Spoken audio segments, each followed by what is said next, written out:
After my father came to get me at his parents' house, where my mother had abandoned me, he brought me back to live with him at his basement apartment in New York City in an area called Hell's Kitchen. We lived on West 45th Street between 8th and Ninth, and later we would move to an apartment on the same block at a sort of an apartment slash hotel building called the Hildona at 325 West 45th Street.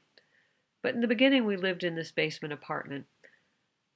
I guess I can't really even call it an apartment.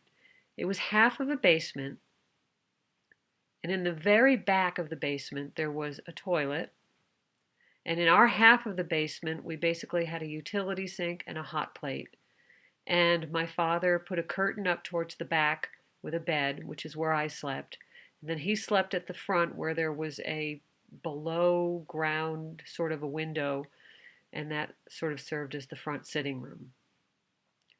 My father, who was one of the smartest men I have ever met, had graduated from Princeton magna cum laude with a degree in philosophy, and realizing that you couldn't really do a whole lot with that degree, he then taught himself how to read technical Russian journals and became one of the top translators of technical Russian journals in the country, at least for a while. My father's name was William Francis Mitchell. My mother's name was Joan Barbara Zeltzer, although everybody called her Barbara. My father took me everywhere. He worked from home, translating these journals, and we were together all the time. And as far as I knew, it was an idyllic childhood because he was able to work from home, or really anywhere he was, much like I do today. He had a portable tape recorder. He could take a journal and his portable tape recorder with a microphone and take me to the park and sit while I played on the playground. I remember spending many wonderful days running around the Museum of Natural History while my father worked from one of the benches in the museum. And again, I thought it was a perfectly normal childhood. I thought it was a normal childhood even when he would take me into the bars with him.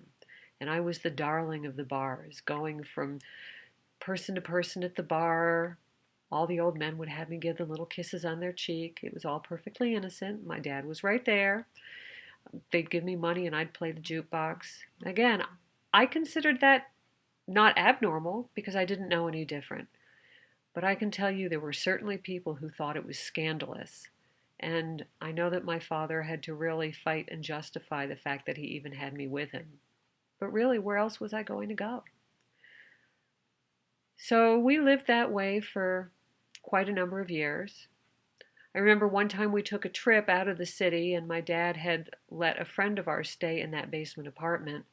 My dad played the cello, and he had actually bought me a child-sized cello. And while we were gone, that friend fell asleep with a cigar in bed, and the place burned down, and our cellos with it. He was okay, thank goodness, but that was the end of my cello career, which really wasn't much of a career. When I was about 8, my father decided we needed to get out of New York City, and he moved us to Putney, Vermont. And that will be the next installment. Thank you so very much for listening.